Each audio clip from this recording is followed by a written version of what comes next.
Hey, Senator, how are you doing? Good. Were you satisfied yesterday with Josh Patel's handling of the question about the Epstein documents and the administration's handling of the Epstein files? Well, you know, I thought I heard him say he was going to give the committee everything that wasn't classified or blocked by a court order. So that sounded like news to me. He said he hadn't really fully reviewed the files, too.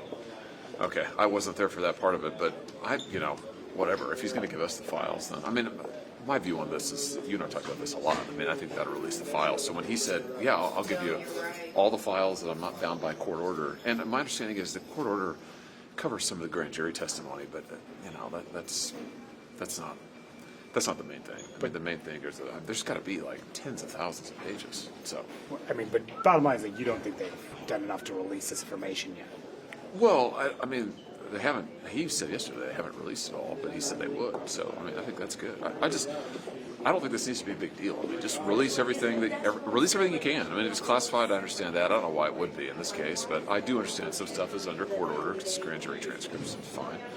But just release everything else. They did this with MLK, and I thought that was the right move. The JFK files. I mean, I just put it all out there. What about Maxwell going to a lower security prison? Were you comfortable with how that was handled?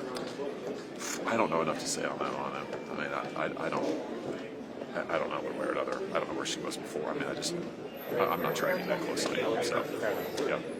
Chairman Comer and House Oversight are doing the last interview in their Biden Autopen probe. Oh, okay. Tomorrow Yeah. with Jeff Zients. Yeah. He says it's wrapping soon. One of the things Comer says is some of these pardons and a lot of the stuff signed with Autopen could be in jeopardy, legal jeopardy as a constitutional lawyer. What does that look like? What could happen to those if they weren't? Well, I don't know. You know, we're in uncharted water. I don't think we've ever had a president who relied on the Autopen to this extent and who didn't follow the protocols that are in place for the Autopen. I mean, you can use the pen, but the president has to explicitly authorize it every time. I mean, otherwise, you can imagine it's like, I mean, are people just pressing buttons and signing stuff? I mean, it's like what you see in movies.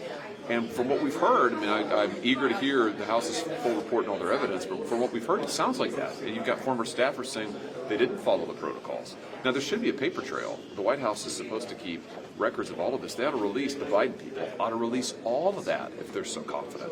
But, I'm worried about it. I mean, I've never heard anything like this before. So what happens to some of these pardons if... I don't know. I mean, I don't know. I suppose it would make them subject to challenge. I suppose prosecutors could come in and say, we don't think that this is valid.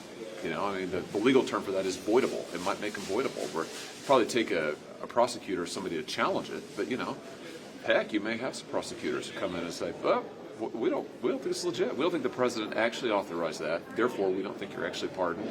Therefore, we want to talk to you, or we want to bring charges, or whatever. So, I mean, this is crazy. This should never happen again. This should never happen in the first place. Bloomberg is reporting that Scott Bessent had 2 primary mortgages.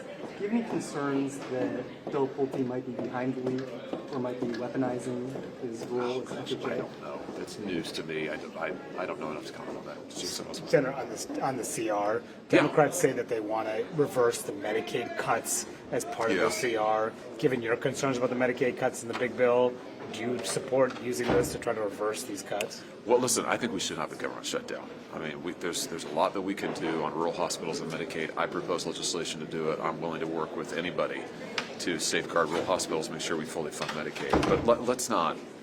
This is right now, Democrats are trying to take Medicaid as a hostage in order to justify shutting down the government. That is wrong. This government will shut down in, what is it now, like 10 days, a little more.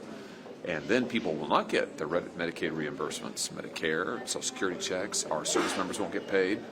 I mean, none of that should happen. So I just say to my Democrat colleagues, do not shut down the government. Let's keep the government open. Let's work on the various things we can work on together. You want to fully fund rural hospitals? Terrific. I'm here for that. But do not shut down the government. I've got to go here, guys. Yeah, good to see you.